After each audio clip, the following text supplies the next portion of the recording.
بسم اللہ الرحمن الرحیم۔ اسلامی واقعہ سننے کے لیے چینل کو سبسکرائب کریں۔ مور جتنا آپ خوبصورت تھا اس سے کئی زیادہ جنت میں خوبصورت تھا۔ مور کی خوبصورتی پہ سبھی پرندے فدا تھے، لیکن ان سب خوبیوں کے باوجود مور سے ایسی کون سی خطا ہو گئی تھی جس سے اللہ تبارک تعالیٰ نے مور کو جنت سے نکال دیا۔ اللہ تبارک تعالیٰ نے جب حضرت آدم علیہ السلام اور اماں حوا کو پیدا فرمایا، اس کے بعد ان کو جنت میں بھیج دیا۔ وہ دونوں جنت میں بہت ہی پرسکون رہتے تھے، بہت ہی لذیذہ میوے پھل کھایا کرتے تھے، لیکن ایک اناج جس کو کھانے سے اللہ پاک نے انہیں منع فرمایا وہ اناج گندم تھا۔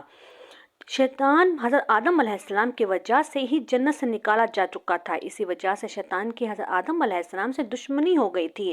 شیطان یہ چاہتا تھا کہ وہ کسی بھی طرح حضرت آدم علیہ السلام کو جنت سے نکال دے اور ساتھ میں اماں حوا کو بھی جنت سے نکال دے۔ حضرت آدم علیہ السلام کو تمام میوے کھانے کی اجازت ہے لیکن گندم کھانے کی اجازت نہیں ہے، تو شیطان انتقام کی آگ دل میں لیے جنت کے دروازے کے پاس بیٹھ گیا اور 300 سال تک وہاں پر بیٹھا رہا کہ کوئی جنت کے دروازے سے باہر آئے اور شیطان اس سے بات کر سکے۔ ایک دن اچانک سے مور جنت سے باہر آ گیا۔ شیطان اس کو دیکھتے ہی بہت خوش ہو گیا۔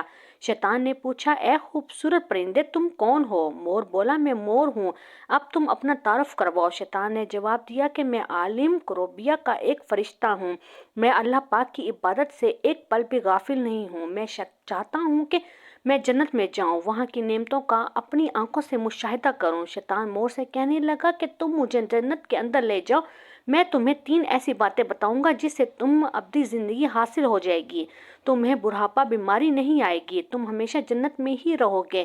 شیطان کی یہ باتیں سن کر لالچ میں آ کر مور نے کہا کہ مجھ میں تو اتنی طاقت نہیں ہے کہ میں تمہیں جنت کے اندر لے جاؤں، لیکن ایک سانپ میرا دوست ہے، وہ شاید تمہاری مدد سکے۔ یہ کہہ کر مور سانپ کے پاس آیا، اس کو ساری بات بتائی۔ سانپ بھی شیطان کی باتوں میں بہت خوش ہو گیا، پھر شیطان کو اپنے منہ میں چھپا کے جنت میں داخل ہو گیا اور یوں شیطان اپنی چال میں کامیاب ہو گیا۔ جنت کے تمام نگہبانوں کو یہ معلوم تھا کہ شیطان یہ چال چل رہا ہے اور جنت میں داخل ہو چکا ہے۔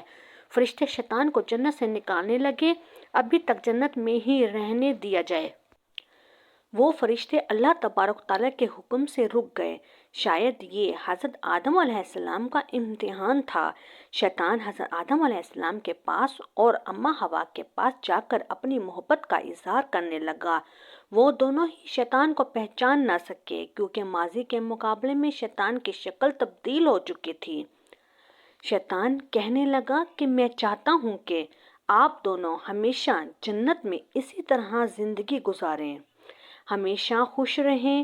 حضرت آدم علیہ السلام اس کی بات بہت غور سے سننے لگے۔ شیطان نے کہا، اگر آپ میری بات مان جائیں تو آپ کو جنت کی اور بھی تمام سہولتیں ملیں گی۔ حضرت آدم علیہ السلام شیطان کے بہکاوے میں آ کر کہنے لگے کہ یہ کس طرح ممکن ہے؟ شیطان کہنے لگا، ایک گندم کا دانہ اگر آپ دونوں چکھ لیں تو آپ کو ابدی حیات حاصل ہو جائے گی اور آپ جنت میں ہی رہیں گے۔ یہ بات سن کر حضرت آدم علیہ السلام کے دل میں رجحان پیدا ہوا، لیکن ان کے دل میں اللہ کی نافرمانی کا خوف غالب آ گیا۔ جبکہ اماں حوا شیطان کی باتوں میں آ گئی، جس پر اماں حوا نے حضرت آدم علیہ السلام کو راضی کر لیا۔ پھر اس کے بعد ان دونوں نے اس گندم کے دانے کو چکھ لیا۔ جیسے ہی گندم کا دانہ ان کے اندر گیا تو دونوں کے ستر واضح ہو گئے، جس کے بعد دونوں اپنے اپنے ستر چھپانے لگے اور خوف خدا سے کانپنے لگے۔ اسی دوران اللہ تبارک تعالیٰ نے فرشتوں کو یہ حکم دیا کہ حضرت آدم علیہ السلام اور اماں حوا دونوں کو زمین پر اتار دو۔ حضرت آدم علیہ السلام کو سری لنکا کے قریب نیچے زمین پر بھیج دیا، جبکہ اماں حوا کو جدہ کی سرزمین پر اتارا گیا۔ جن خوبصورت پیروں سے چل کر مور شیطان کو جنت کے اندر لے کر آیا تھا، وہی خوبصورت پاؤں اللہ پاک نے مور سے لے لیے۔